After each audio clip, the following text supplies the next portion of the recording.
Carnivore Soldier coming at you from Austin, Texas with another movie review. This one's The Perfect Human Diet from 2014, written by, directed by, and starring C.J.Hunt. The movie starts out where it explains that C.J.Hunt, at the age of 23, has a heart attack while exercising on a track. Now, the heart attack wasn't driven by poor diet choices or lack of exercise. It was a genetic heart attack, but it does set him off searching for the best human diet to optimize his health and give him the best outcomes and longest life. So he starts off referencing that he had tried many different diets. He doesn't go in great detail, but he talks about raw foods and veganism and vegetarian. So he finally settles on the Paleolithic diet, which is very similar to a carnivore diet. It is a whole food diet. There are some differences, but overall, being a whole food diet, it's going to be 1,000% better than any standard American diet. This is the premise of the movie. He brings in experts, he interviews them, he talks about evidence supporting that, hey, we should probably be eating as our ancestors did evolutionarily. You know, this is what they ate, and here's the evidence, we know why, and here's the outcomes they had compared to our standard modern diet and the outcomes we've had in the last several hundred years. So the movie does have many of the same arguments we would make, that, you know, ancestrally, this is the way we should be eating and not the standard American diet, not the modern way of eating. So C.J. Hunt is a voice actor, professional voice actor, and his smoothness in front of the camera is evident. But I would say he definitely lacks the charisma that you had, say, in Damon from the Sugar film. He's not quite as energetic, a little bland. You know, I mean, the evidence and the information's good, but it's just not an exciting or fun presentation. It feels a lot more like a slick, maybe like a training video, almost like a training video, like a corporate training video, or you know, the style, and including with the graphics, and the production value is good, but the graphics and such, and the pacing is a little slow. It's just not an exciting or super entertaining movie, but it does have good information. So, you know, this is definitely not on the same level as that Sugar film, but it does have good information that's probably worth watching to get. But again, like that Sugar show, I watched it several times through, and it was very easy to sit through the whole thing. This one, I did find myself pausing a couple of times, getting up, even stopping and coming back later in a day. You know, so it's not like compelling. Let's put it that way. But the information is good and it's worth watching. So the movie incorporates a lot of experts, and it does refer back to several studies done. One of them is a famous one by Dr. Weston Price from the 20s. And he wrote an interesting study about ancestral tribal eating and their health. So he was a dentist, and he'd gone around the world to, like, say, Africa, Tibet, Alaska, you know, up in Canada on the Arctic Circle, and met with people who were basically still living an ancestral life. And this is back in the 20s, so they weren't eating any processed foods. And one thing he noticed, he started out just looking at dental. He noticed that people had larger jaws, all their teeth filled in properly, including the wisdom teeth. Nothing had to be pulled out. They were all straight teeth.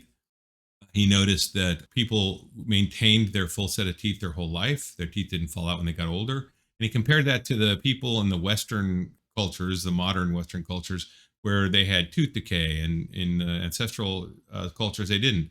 And they also had teeth falling out, and they had to have, you know, they had crooked teeth.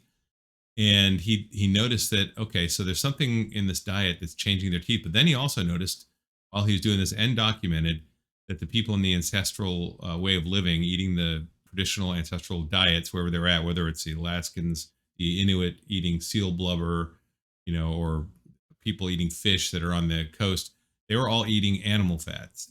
And they also didn't have the diseases of the Western civilization, diabetes or cancers, or, you know, obesity.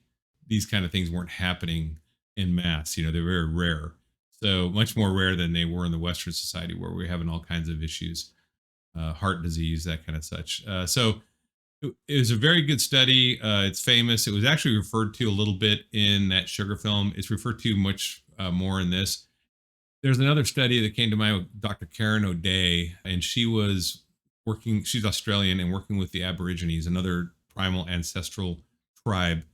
And the Aborigines are interesting because they had been ancestral living up until I guess the 60s or 70s, maybe the 50s, and that's when they really switched over to kind of American reservation style living, where stores were opened and they stopped hunting and gathering and just started eating the standard American diet. But the difference between that and, like, say, traditional Americans is Americans ramped up their processed foods from 1920, 1911 up to the 50s, and these people had lived a hard lifestyle of just hunting gathering, and then switched like a light switch, turned over and started eating processed foods.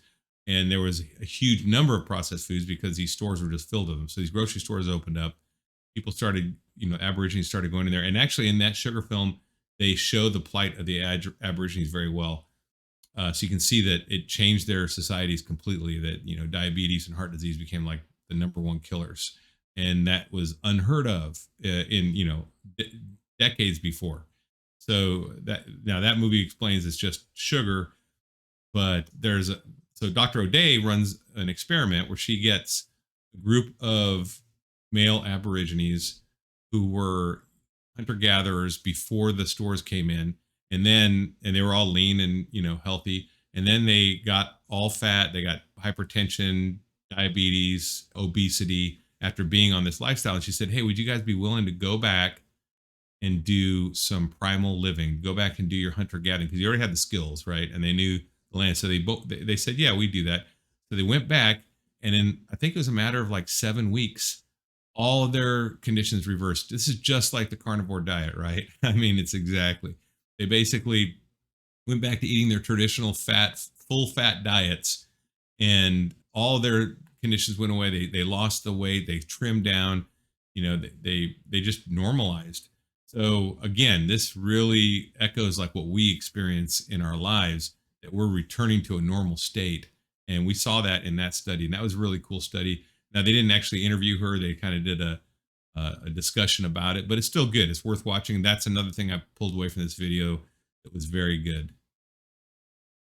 And another thing that was really interesting about the Dr. O'Day's study is she noted that the Aborigines actually didn't exercise as much and used less energy while they were hunting and gathering in that lifestyle than they did when they were in the city. When they were eating processed foods, they were actually more active physically when they were sitting in their city doing stuff than when they were hunting and gathering. And hunting and gathering, I guess they went out and hunted, and they just laid around and ate, and just they were much less active. So physical activity was not directly linked to their recovery. And I find that myself, dude. Now I do some exercises now, but when I started the carnivore diet, the first 60 days, I really didn't do much in the way of physical activity other than walking my dog around the block every now and then. I didn't start hiking till later. I didn't start exercising till after 60 days. And I still lost, a massive amount of weight and started normalizing my body.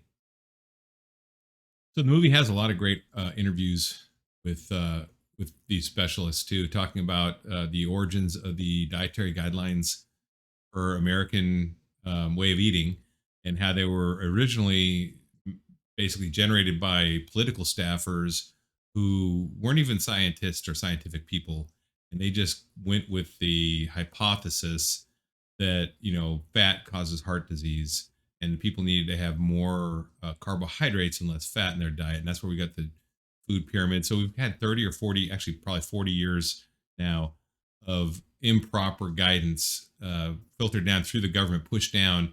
And of course, the people that pile on, and the studies they cite are the studies written by carbohydrate manufacturing and food manufacturing companies, right? So these are all basically the opposite of what we should be doing. And it's kind of good because they do have a lot of people comment on it, and they have different people's takes on it. But basically, the consensus is that the government has it 100% wrong, and people that follow that will get sick. In one section, Dr. Eads is interviewed, and he talks about meeting up when he's doing research for doing a nutrition paper, and he met up with some livestock people and wanted to find out what they used to fatten their livestock. And they broke out their tables and gave him copies of what they use, and he brought it back and calculated out the nutritional values of what was being used to fatten cows and pigs for slaughter. And it turned out they were, to the percentage, exactly the food pyramid that we've all been eating. So that was like an amazing epiphany. They also do an interesting exercise where they talk about evolutionary nutrition, and they show it on a football field, saying, well, if the football field is the total amount of time that mankind has existed, this is how long they've been eating a meat based diet versus what our standard American diet is. And I think it kind of showed the standard American diet was like less than an inch of that football field. So it's kind of interesting that, and basically, the premise, and it's reinforced earlier in the movie too, is that any studies that say that in the last 10 years, or even if they're like 10-year studies or 20-year studies, if they go against the meat diet, they're wrong based on millennia of history of humans eating this way. So their results are wrong because we have a huge amount of data that shows exactly how we ate. So the result from that discussion on the football field was that 70% of all the calories basically that we consume on a daily basis are made from the processed wheats, refined sugars, refined wheats, processed oils, and trans fats, and that is what's causing and driving the diseases of civilization as we know it. And it's all very modern, very contemporary. I mean, this has not happened for millennia before, and now it is prevalent through all Western society. But again, not in the Maasai, not in the Inuit, the people that aren't eating the processed foods. They're not suffering like we are. So I thought that was a great portion of the movie, good argument, and definitely worth checking out. There's also a section where the head of a archaeological science group shows up, and he talks about some new hard science they're applying to anthropology, which is very interesting. Like archaeology, anthropology, they actually get bones from the people that were living, thousands of years ago or tens of thousands of years ago, and they treat them, they dissolve them, and they pull out all the collagens, removing all the contaminants, and then they run them through mass spectrometer, which tells them what these people were eating to create these collagens. And the hard science points to them eating animal fats and meats. And that's very interesting and very compelling too. So I thought that was good. So while the movie gets a lot of things right, it does get some things that are not quite right. And I think one of the things towards the end, they interviewed Dr. Lane Sebring, and he's in Wimberley, Texas, and he treats people with diet, which is great.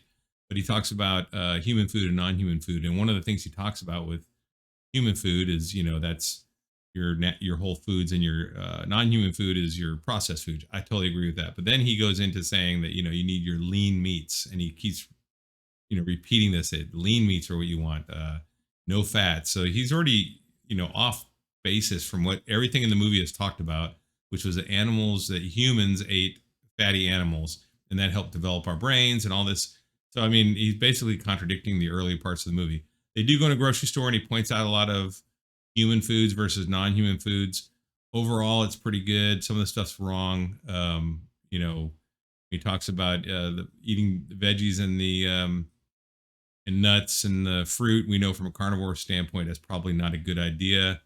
It's better to lean on, having the meats. And one thing I thought about was I grew up across the street from a park that had walnut trees in the front of it.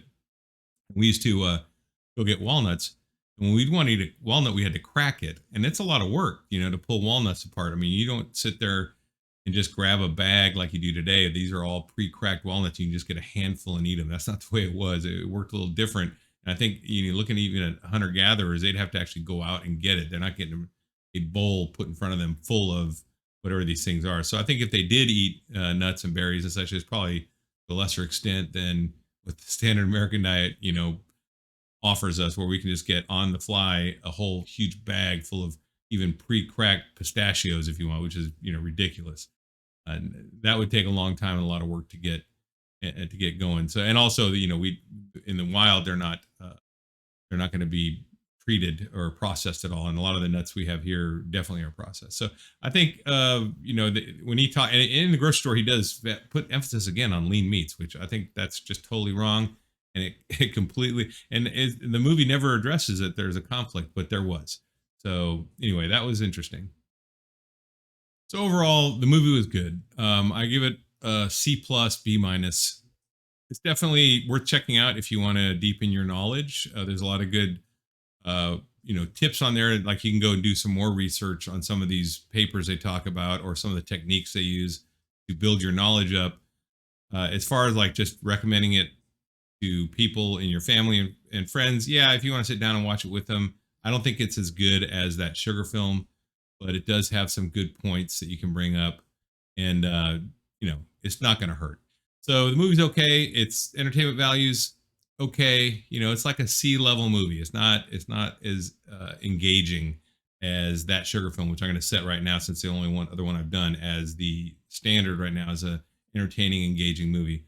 But it does have some valuable information, and if you're building up your knowledge, then it's probably worth watching, just so you know what you're talking about. When people ask you, "Hey, why are you doing that?" or why does that make sense to do that, and why not listen to the government, recommended daily allowances of eating the way they say we do for health? Anyway, that's my final judgment on the movie. I would say it's a C plus, B minus, middle of the road movie, not too bad. And that's all I got for this. So stay strong and drive on. Carnivore Soldier out.